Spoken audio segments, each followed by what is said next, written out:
Welcome to another edition of Jamaica Magazine. I'm Adrian Atkinson.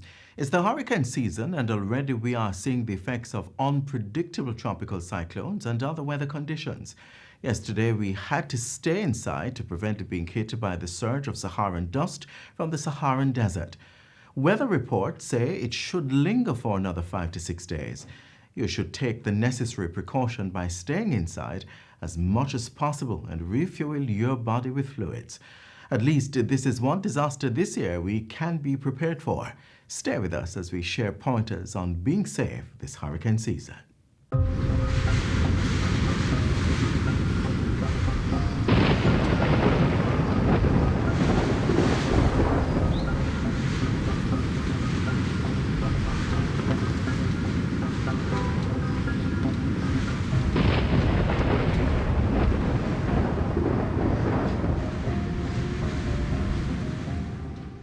Hi, I'm Evan Thompson, Director of the Meteorological Service in the Ministry of Economic Growth and Job Creation. The Saharan dust is an area, a layer of dust particles that are suspended in the atmosphere, drifting across the waters of the tropical Atlantic and into the Caribbean basin in this case. And this is coming from the west coast of Africa. Now, this is a large expanse of dust particles suspended in the atmosphere. It comes in a large, what they call a plume, that's moving across the area. And so Jamaica is just on the fringe of that plume right now, but is expected to experience more of the activity from this Sahara air layer that is moving across the region. This dust layer from the African coastline across the tropical Atlantic is something that occurs on a regular basis every year, around about this time as we move into the summer, going into the fall or the autumn. That's when it would normally occur. And so this is not really an unusual phenomenon. However, this year we're seeing something that is a lot more intense, a much thicker layer of dust that is moving across the area, and it is expanding much farther than just the Eastern Caribbean, but it's getting through the Central Caribbean and into the west of the region. And so Jamaica is more likely to be impacted this year. It is something we see on a year-to-year basis, and it's usually occurring at this time of the year. You know, some people are somewhat concerned about what kind of impacts the dust can have on their skin and in their environment. I just want to assure you that it's not any kind of radioactive element or anything like that. It's really just dust coming from the Sahara area of West Africa, moving across and into our area. So what we're really looking at in terms of those kinds of impacts are really health in terms of respiratory illnesses. Where there are such illnesses, we could have some flare-ups of that occurring. So if persons are experiencing asthma or have the history of asthma or other respiratory illnesses, this could cause some difficulty with breathing. So if you fall in that category, you should take the necessary precautions. Of course, consult with your medical personnel as to what needs to be done in those cases. We don't expect that you're going to see any kind of real disruption in your life in terms of how you go about doing your business. Of course, it will mean when you get up, you might really have to wipe off your car, or you will have to dust off certain things because there is that layer of dust that is going to be settling on surfaces. So that is the main thing that we will be seeing. Of course, for flights, it might be some kind of a detriment to flights because, of course, dust particles getting into engines may be of concern. I will leave it to them to make that kind of determination. But it's really something that is going to look like haze in our atmosphere, thick haze, just that we can't see very far in the distance, but we can go about our daily lives as we would normally. As we go into the weekend, though, we are expecting that we will see a dissipation of much of what we would have experienced earlier in the week, and then we should start to see things coming back to normal at that time.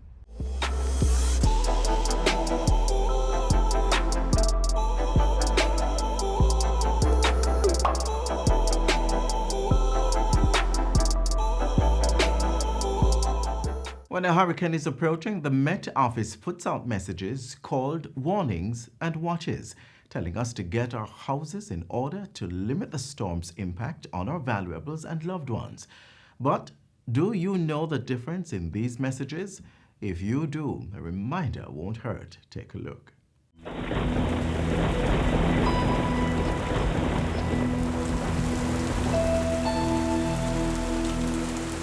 every month of the year, there has been in our history some incidents of flooding that has taken place in some aspect of the country. And that is something that we have to take note of. Apart from monitoring and giving the forecast, we are also responsible for warnings. And so there are some warnings that we want you to take special heed to if you consider yourself to be vulnerable in any situation. When we speak about a flash flood watch, it means that there is a feature, some kind of weather system that is going to produce enough rainfall that makes it possible for you to get flooding. So it means start to watch, because the water levels are going to be increasing and there is the possibility of the flooding. Now, if we start to see that in some area flooding has started to occur, or if we believe that the flooding has been so close to an area that it is going to happen in that area in a short space of time, we will escalate that flash flood watch and refer to it as a flash flood warning. So when we talk about a flash flood warning, it means not only that the flooding is possible, but the flooding either has already started to happen or is going to happen in a very short space of time because it is very close to that area. So it is important to know what the watch means as opposed to what the warning means. Usually with the warning, we will not only issue a warning, but we will also tell you what kind of actions are important or what you should not do. Like, do not go through flooded waterways because it could pose a risk to your life and to your property. Also, if you live in low-lying or flood-prone areas, if it is an area that is regularly experiencing flooding, a flash flood warning for your area would mean that now is the time to move to higher ground because the flooding has already started or is going to happen very shortly. It is also important for us to know where we live, because sometimes in our messages we might not refer to the actual town, but we will tell you what part of the country the flood watch or the flood warning is relevant to. So if we talk about central parishes, we are referring to Clarendon. We're also talking about Manchester. We're also talking about St. Anne. These are central parishes. So you have to be knowledgeable of where you live so that you know whether the message actually applies to you. The messages that we issue for hurricanes and tropical storms are watches and warnings as well, like the flooding. But in this case, for a tropical storm or a hurricane, when we issue a watch, it means the conditions that are associated with the storm or the hurricane are possible within a certain time frame. If you hear tropical storm or hurricane watch, you could get the impact of that system within a day and a half, 36 hours. If we mention that it is a tropical storm or a hurricane warning, it means that you only have 1 day before that thing can affect you.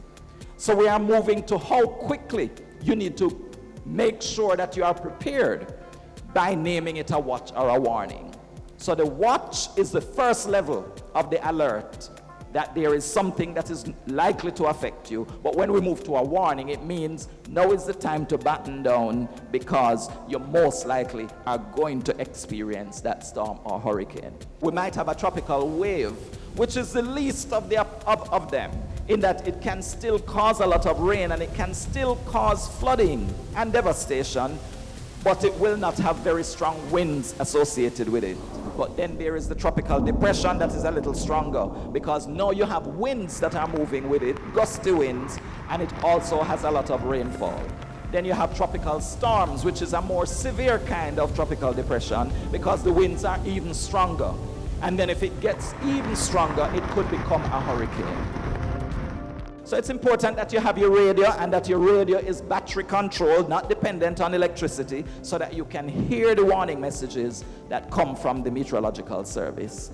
Also bear in mind that if you dial 116, you will be able to hear the latest message coming out of the meteorological service related to any warnings. We cannot stop paying attention. We cannot let down our guard. You have to prepare yourself and stay prepared until we are out of the threat.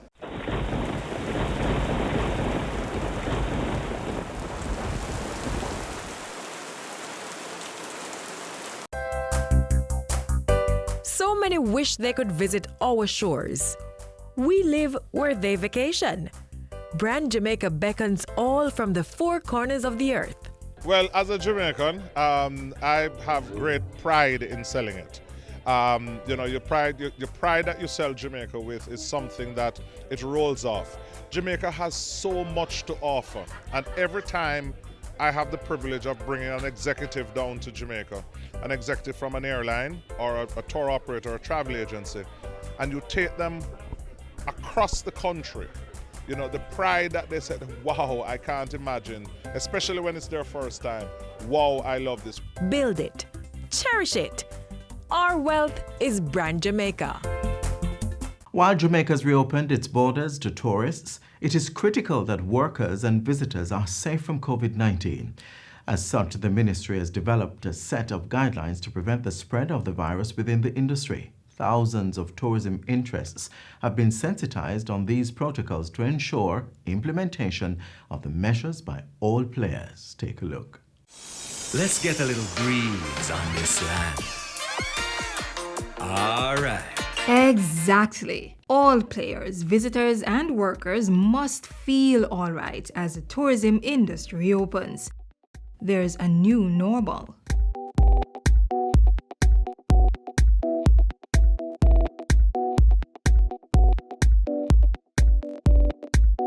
Safe and resilient tourism has consistently been a foundational element of Jamaica's tourism industry. Tourists and Jamaicans alike have high expectations for Jamaica, a top Caribbean tourist destination. The Ministry of Tourism, through its COVID-19 Tourism Recovery Task Force, has developed a health and safety protocols manual. It provides guidelines and benchmarks for industry operators as well as workers in order to cater to visitors while warding against an expanded outbreak of COVID-19. The goal of the ministry's COVID-19 health and safety protocols is to strengthen Jamaica's resilience to the pandemic and safeguard all stakeholders within the tourism ecosystem, including workers, communities, and tourists. On the heels of the recent phased reopening of the industry, the ministry, through the Tourism Product Development Company TPDCO, hosted a week-long sensitization session with stakeholders on the health and safety protocols. The session targeted primarily individuals working within the western and northern side of the country, with workshops being held in Westmoreland, St. Anne, and St. James. More than 16,000 industry players participated, drawn from the accommodations, tours, car rentals, attractions, and craft shop subsectors. The message was clear: safety of workers and safety of visitors for a resilient destination. There are 8 key health and safety elements of the Jamaica tourism sector. Sanitization stations, 2, face masks or personal protective equipment, 3, physical distancing, 4, clear, frequent, and consistent messaging, 5, technology enablement, 6, real-time monitoring and reporting, 7, rapid and clear response, 8, training. Training should be done for the entire tourism industry. One of the protocols highlighted is the need to appoint a health and safety risk committee at hotels with excess of 100 rooms. Another protocol dictates that each hotel must appoint a COVID-19 safety point person who should also serve as a point of contact for employee and guest complaints. Managers and owners within the industry must also ensure that staff members are healthy upon their return to work, and they must complete a health questionnaire. Hotels will be required to allow for contactless digital check-in of guests where possible, and must also ensure that employees at the start of their shift disclose whether they have knowingly been exposed to anyone with COVID-19. Guests must be provided with a printed or electronic copy of the COVID-19 health and safety protocols. There is also special emphasis on social distancing, sanitization, and the wearing of personal protective equipment. Tourism businesses will not be allowed to open until they are assessed by the TPDCO. Once the necessary protocols are in place, the entity will be issued a COVID-19 resilience certificate, which must be clearly displayed at the property or attraction. I represent villas rather than small hotels and short-term rentals, so I have a few questions you might be able to help me with. First of all, in the document that you produced, you mention in one area that there should be 72 hours between cleaning of a room, possibly, and then twice you mentioned that the idea is to have 24 hours between each reservation or room occupation. If you have an infected patron, let's say I stayed at your property, right, and I am a COVID-19 patient. Once I check out, then that room needs to sit for 3 days before you can utilize it again. The 24-hour part of it is just to allow the room if they, all right. Where COVID-19 is concerned, remember that the symptoms are not presentable right away. So if the possibility exists that the person who checked out developed the virus, then that is why it is advised to leave the room for 24 hours. In regards to Airbnbs, it's not like guest houses where you go and somebody check you in. You do self-check-in most times.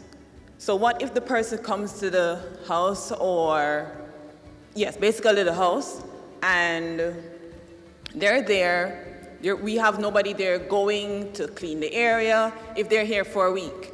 How will we know if the person has some sort of symptoms afterwards? We will not know that.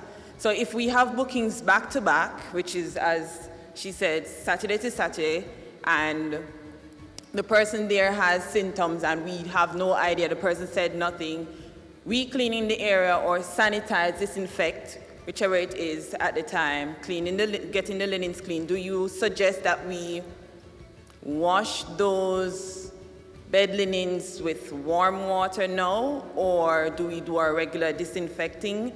What do you suggest we do? Both.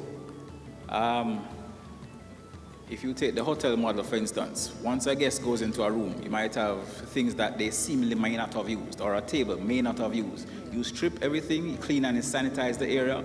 So you might have to adjust how you do your bookings to give yourself the sufficient time to clean and sanitize all areas, even more so than you used to do before.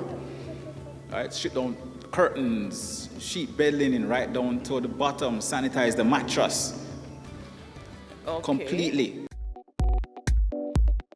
The stakeholders gave a commitment to strictly adhere to the COVID-19 health and safety protocols in order to help protect their bread and butter. In order to stay healthy while the sector reopens for economical reasons, for our lifeline, it is important that every Jamaican make it our responsibility to have this information and adhere to it. From social distancing, wearing of the masks, washing our hands. We used to wash our hands, but the Ministry of Health has been doing a great job. We have quarreled with them in the industry over the years that they are so hard on us for the things they want. But most of the things that the Ministry of Health has been insisting that tourism entities have are the things that are being re-implemented in the protocols now. I also learned that I should sanitize after everything that I do, especially touching money. So you should sanitize after receiving the tips and so on. COVID-19 sensitization sessions within the tourism industry to educate and inform stakeholders of the proper procedures to ensure a safe, secure, seamless, and resilient destination for all who love to indulge in the vibe of the island.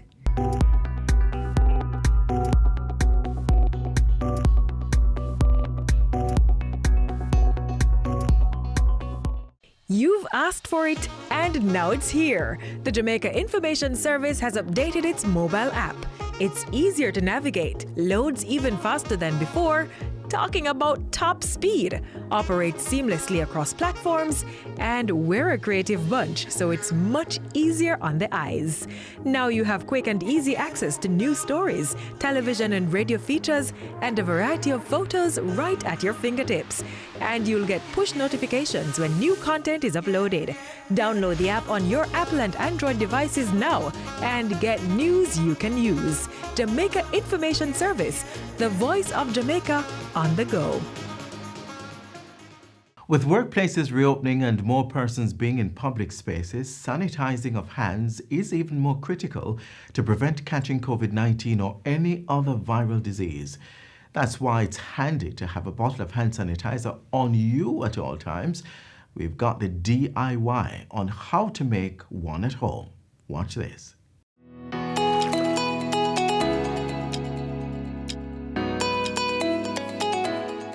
Hi there, thanks for joining us.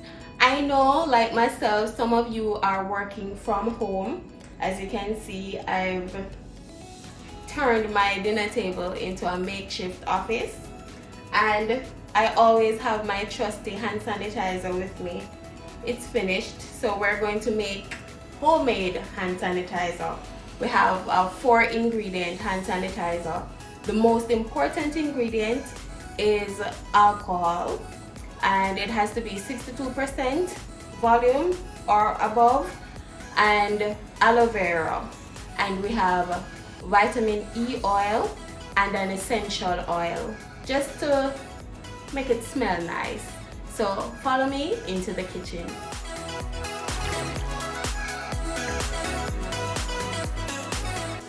First things first is to turn our aloe vera leaf into aloe vera gel. It's not going to have the same consistency as the aloe vera gel that you'd buy in the store, but I trust this over store-bought because you don't know what they put in it. So first things first, wash it, and then we put it in our blender to smoothen it out.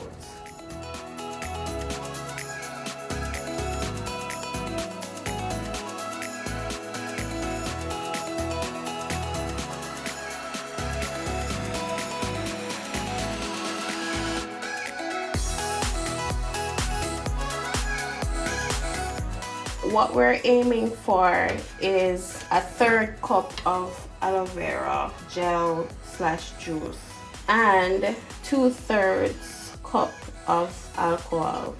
We're doing it 2 to 1 because the most important ingredient is the alcohol.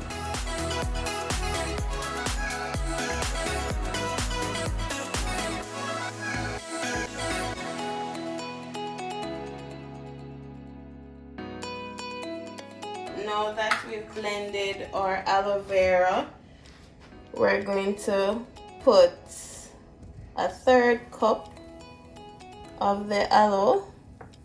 Wow, my measurement is on point, man. Whoa, just right. But as I said, the main and most important ingredient is this right here, the alcohol. We're going to use 2/3 cup of alcohol to a 1/3 cup of the aloe vera. I have here my measuring cup, and I'm going to pour 2/3 of the rubbing alcohol into the cup. And I'm going to add a 1/3 of the aloe vera gel. For some persons, this will do, but for me, I want to add some vitamin E oil, so as to give a little more softness for the hands. So I'm going to put 2 to 3 drops of it, so it's thick. As I said, this is optional, or you could use glycerin if you have it at home. Then the next one is the essential oil. I chose tangerine because I like that smell. And I'm going to add maybe 6 to 8 drops, and it's purely for cosmetic purposes. It doesn't add anything. As long as you have the rubbing alcohol, you should be good. Then I will just mix them together. In a clean container, after you mix the ingredients together, you pour.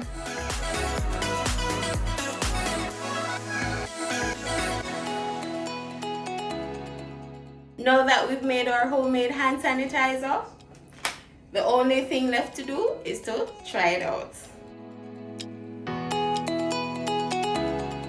Very moisturizing. Wow. It's very strong too. Smells a lot like the alcohol with a tinge of the tangerine. So you can try it out right there in the comfort of your home.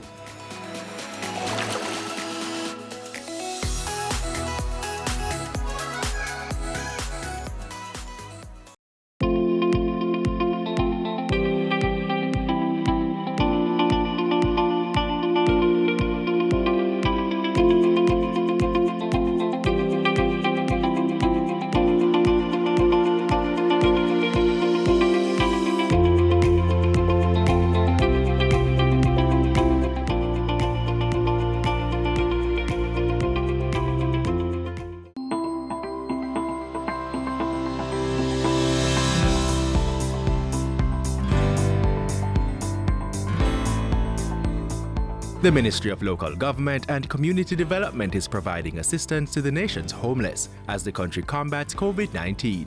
More than 28,400 meals have been distributed under a special street people feeding program. 3,200 and counting care packages have been provided to assist the homeless with their hygienic needs. Drop-in centers continue to be spaces of comfort and refuge. Since the establishment of a shelter for the homeless in Kingston, more than 500 visits have been made to the facility. So far, at least 20,000 homeless people have benefited from these interventions. In the fight against COVID-19, the homeless are not being left behind.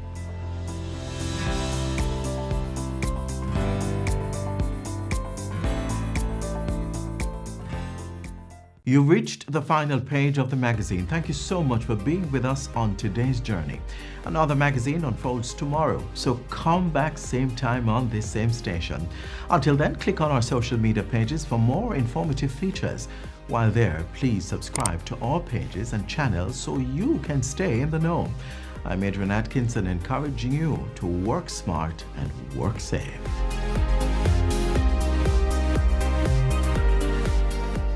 This has been a production of the Jamaica Information Service, the voice of Jamaica.